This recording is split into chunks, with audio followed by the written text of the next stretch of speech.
Hey guys, just wanted to make a quick little video this week to talk about a symptom that I think is often overlooked in chronic illness, but is definitely important and affects me along with, again, talking is great, and that actually feeds into the topic of this. So, brain fog. What is it? What causes it? And what kind of effects can it have on you? So, brain fog is the term we use to describe, well, it's what it sounds like when it feels like your head is full of fog. So it affects everyone differently, but it's usually caused by extreme fatigue, pain, or in some cases medication. So I am on a type of pain medication called gabapentin, and I'm pretty sure it's affected my memory, but it helps the pain, so. Brain fog for me basically means that I have trouble remembering words and remembering things. Not in the case of I don't remember what a book is, but for example, before I went to film this video, I got up to look in my notebook of video ideas, got distracted by filling my pencil case for tomorrow, and then stood for about 10 seconds saying, I was supposed to do something. What was I supposed to do? Now, in my case, the memory usually comes back if it's something that I meant to do, but not always. So when it won't come back will be, for example, if I think, okay, I need to text so-and-so because I haven't talked to them in a while. So I will text them and go to something else on my phone, like Instagram, I don't know. And then I'll think, oh, I need to text so-and-so. So then I go back and I realize, oh, I did that already.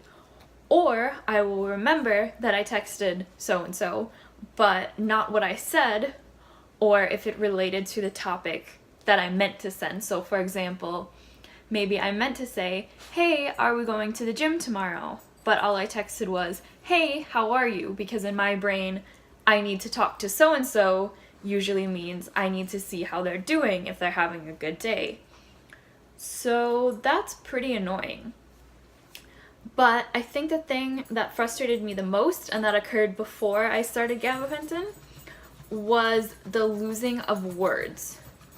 So I am a person that loves languages and loves words. Seriously, I love long words, I love interesting words, I love figuring out how words relate to one another.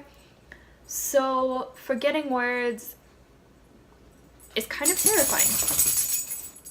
Sorry, my dog wants to come up. Come here, please. Come on. I will be making a video about her soon, but right now you can enjoy her. Anyway, actually, I probably need her for this. So the first time I remember forgetting a word was when I was in Austria. And that was probably due to the fact that I spoke mostly German. So English was a little bit sketchy because I could go days without speaking it. Which was fine. That's normal. That happens.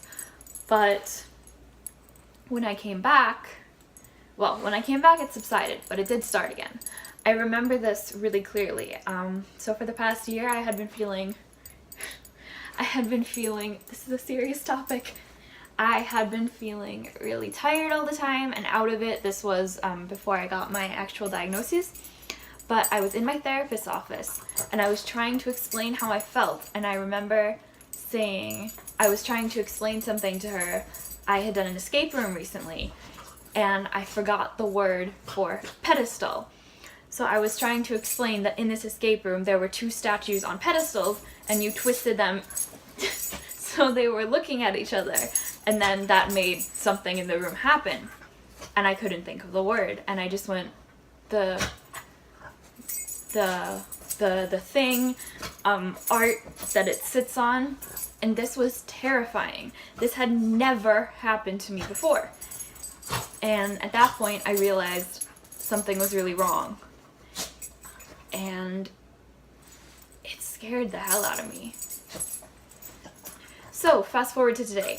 I know what causes this, and Cece is still going crazy in the background. That's fine.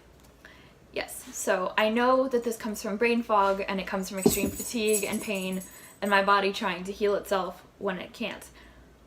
but it doesn't make it any less annoying or embarrassing. It's embarrassing as a college student who literally studies how to teach a language, 2 languages actually, and to forget basic words. I try to hide it, but it doesn't always work. And if I'm with my friends, nobody points it out. Nobody would point it out. But I do ask them sometimes because I forget. How often do I forget words? Is this just every so often? Is it in every conversation? I don't know.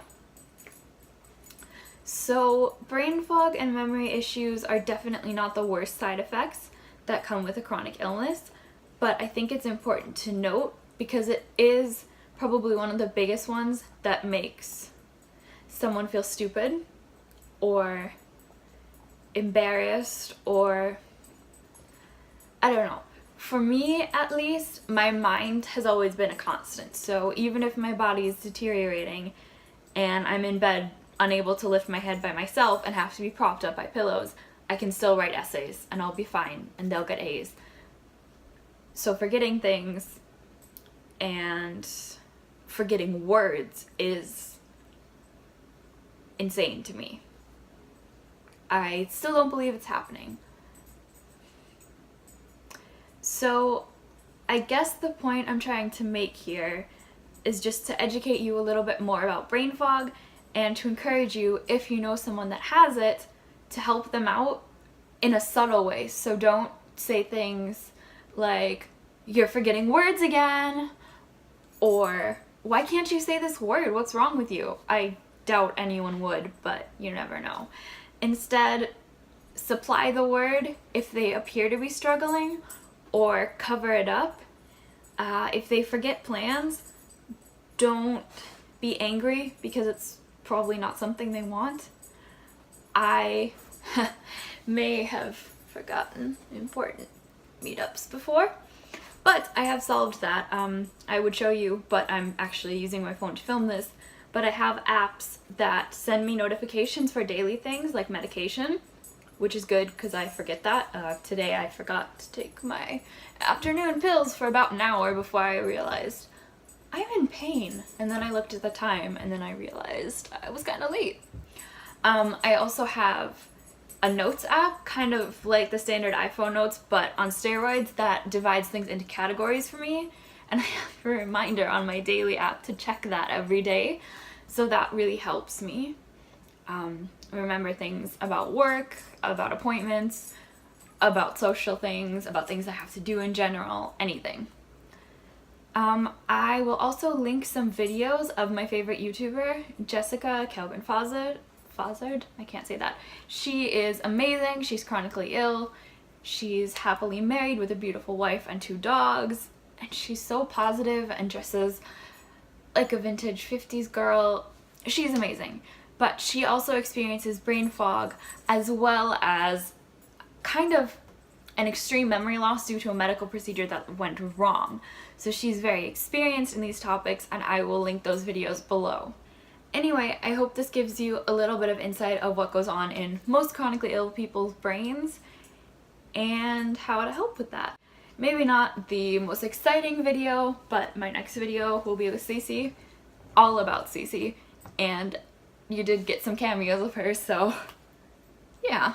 I hope you guys have a good day, night, whatever time of day. Is this becoming my new outro? Probably. Bye!